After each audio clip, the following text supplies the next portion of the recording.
Good morning. Today is vision and visual processing. We're on to day 16. Vision, someone is seeing something. Visual processing is they're sending messages to the brain and the brain is making sense of what they're seeing. That is the important part. It is far more important than what an optician is checking. And nobody is checking how well our children are visually processing. And it is vital we do, because it is fundamental to good learning. So let us move on. Really important piece of research is Hubel and Wiesel experiment, where if you look at the kitten there, when the cat was a very tiny kitten, they sewed up the eye of the kitten, really blocked out any light, and stimulated the vision in the other eye. The effect was to reprogram the brain to the eye that was open and to cut off links to the eye that was closed. The important bit of information about that as a parent, which nobody told me before my child was eye patched, is that if you patch an eye, you run the risk of cutting off links from eye to brain. It is important we do not patch children's eyes. There are far better ways of developing proper eye movements, proper eye control, proper messages going from eye to brain. This is actually really quite barbaric. It shouldn't happen. And for me, the experience I had and how I got into this in the first place was that my son had better vision at 4 than he had at 6. By 6, he was really struggling to recognize his school friends. He couldn't see a whole human and was very much dependent on just his sound and touch. He was very frightened in a big world and was quite distressed at having lost his vision. And my hospital had kindly assisted in this mission because they were the ones that insisted on the eye patching, and I had to go and do research to work it out, which I explain in my TED talk. The person I turned to who was absolutely fabulous is the woman in red, Dalian Smith. Absolute genius with vision. So if you are worried, now I've scared you, that your child's eyes are not working well, aren't sending good messages from eye to brain, one eye is seriously off than the other, go and see Dalian. She also does very good work with people who've post trauma, post stroke. This is a photograph of the team. You don't often see us in action. We are there lobbying our local MP, who is the tall woman, Sarah Jones, telling her we need to sort out the education system. Not sure you listened well enough, Sarah, but there we go. We keep nagging. Next to Sarah is Melina Healy, who is our co-director and who is an expert in physiotherapy, body therapy, sports therapist, works with professional sports players. And of course, there am I in the middle. I look fairly wrecked because we've been screening school children and I'm the one that's been running up and down doing all the physical exercises, showing the children how to move. After a morning of doing that, you tend to look a bit wrecked. On we go. Eyes. Eyes, I discovered, need to be connected to the brain. And that is your number one job. You must make sure the eyes are connected to the brain. Humans come with two eyes because the two eyes need to work together to send messages to the brain. And they see 3D, they see pattern. It is the brain that does the seeing, but it needs two images. That is really important. The eyes need to move separately in the head from the head. A lot of children, when they've got retained primitive reflexes or they're not moving enough because they're sitting on their iPads, they literally cannot move the eyes separately to their head. And we need to get children used to moving their eyes separately to their head. It's really important. And we need to check they don't jump at the midline as well. Eyes need stimulation. You need to be doing things. You need to be picking berries off trees. You need to be doing something hand to eye to brain to stimulate your connections from eye to brain. It is really important. So vision works better if sound works. Sound provides the platform for vision. The two work together. You see to hear and you hear to see, but sound is the first. So your peripheral vision is hugely affected by your sound processing. If you close down your sound processing, you're going to close down your peripheral vision. Your sound also agitates, it gives you stimulation to move your eyes, to have a look around. And in the developing child, that is really important. Vision works better if motor skills are well established. You need to sit upright because the human frame has to create a platform to support really good binocular vision. This is the point I'm sarcastic to occupational therapists and say, I hate the wobble cushions, because we've got children who are having difficulty getting their vision working properly, and we're destabilizing them with wobble cushions. We need to sort out their posture so they can get their vision working properly. And we also need to get that going across the midline so we don't get the jumping of the eyes in the midline. Really important. It takes years to establish good vision because we do not naturally see in the near range.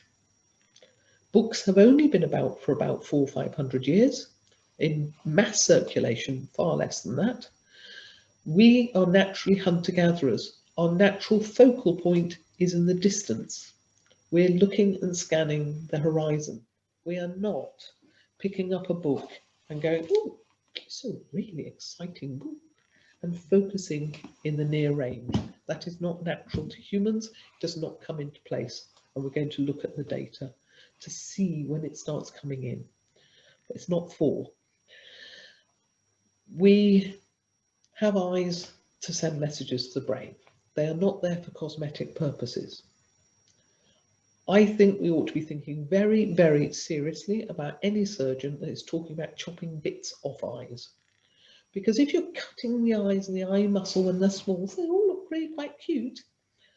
You're not actually leaving muscle there for later if something goes wrong. So we've certainly seen children who've had their eyes cosmetically put into good binocular vision, so it looks quite good, but they've actually got restricted muscle by that stage because the muscle's been cut away. Later in life, whiplash or whatever, eyes can come out of stereopsis.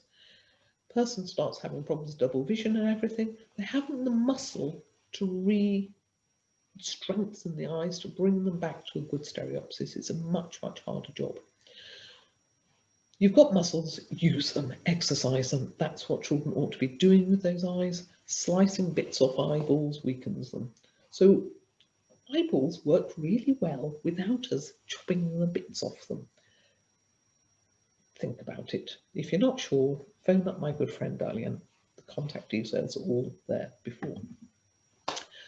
All of the stuff we're doing is really well documented.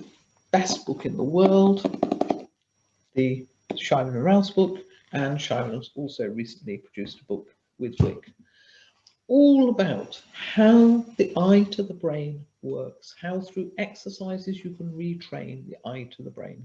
Every optician ought to be trained in this.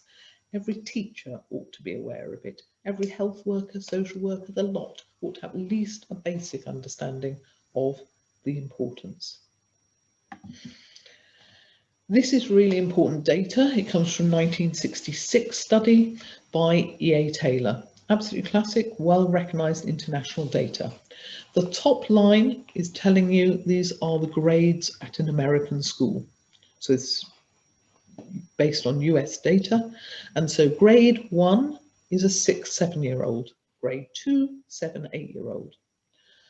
We're not going to look at all the data, but I want you to look at the line that says average duration of fixation. That's the time the two eyes are coming together to look at a section of text, to send messages to the brain, and to read that text.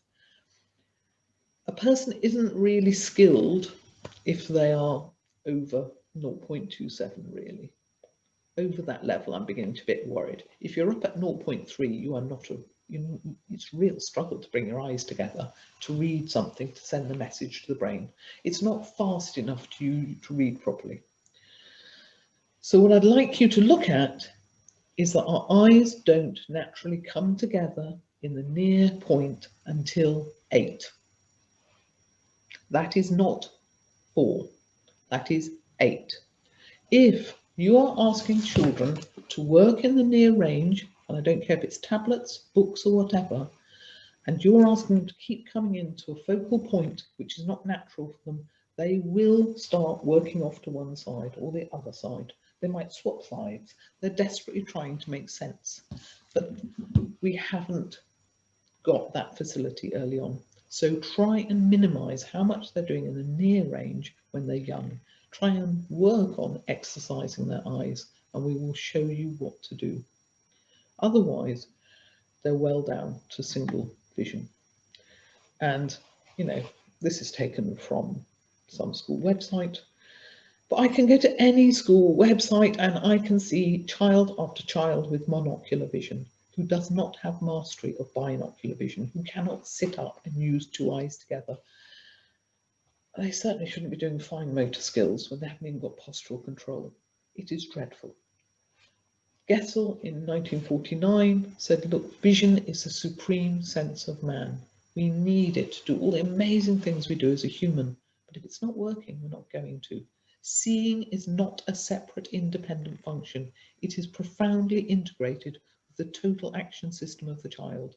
So all those motor skills, his posture, his manual skills, his motor demeanours, his intelligence, and even his personality traits. I know when my son, we didn't know what was wrong with him and he was really struggling. We just thought he was a bit bad-tempered and imperialistic. Turns out to be quite nice, actually. But the poor vision was really disturbing his behaviour. So please, this is really important stuff. If you can't use 2 eyes together, you can't see times tables, you can't see pattern, you can't learn efficiently. Let us go back.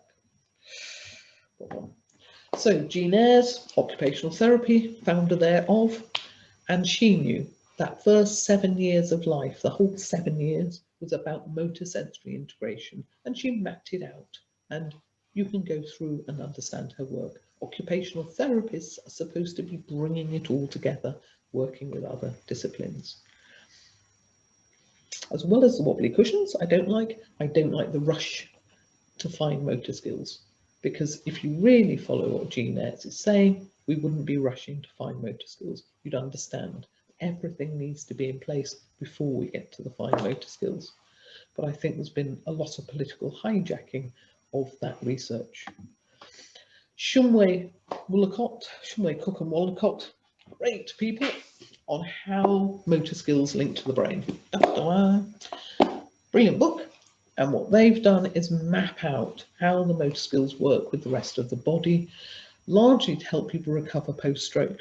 But it is extremely good work to explain what a person needs in terms of development. And one of the things is postural control. And one of the things they clearly document is that postural control is not properly in place till 7 years.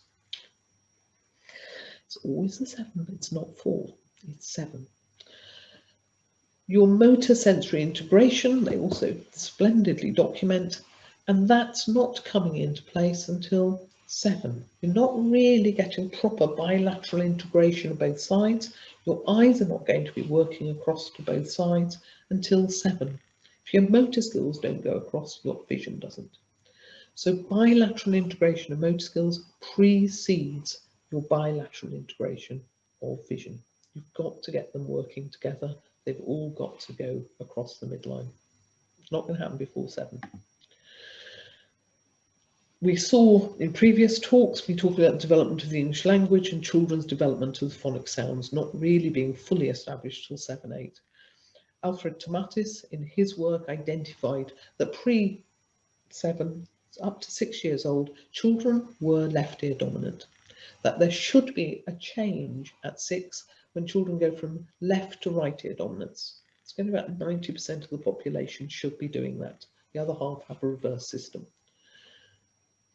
If that doesn't happen, the child has a delay on their sound processing, but also it's telling you that children who are 6 and under don't have really good sound processing. So if the teacher's speaking to them, you have to speak quite slowly. And also in the classroom environment, you're getting a lot of reverberation. Really, you are better off out in the woods, playing, getting your eyes moving to the horizon, developing your body, developing a lot of skills. Post 6, let's check the sound is all sorted. That supports the vision. So everything has to come together at 7 to support visual development.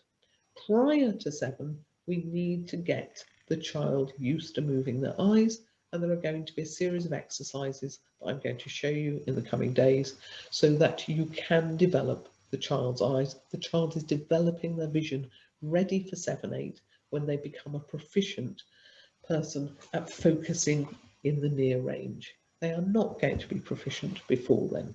They are naturally focusing in the far range. And if you try to get them in the near range before then, you're going to disturb good visual development. You are. Here are my contact details. Here are the contact details for Tomatis Sound Therapy. And you can go back in the film and find Darlene's. Seriously, if you're worried about vision and it's scaring you, Darlene is a brilliant expert and can sort out most messes. Thank you for listening. Goodbye. See you tomorrow.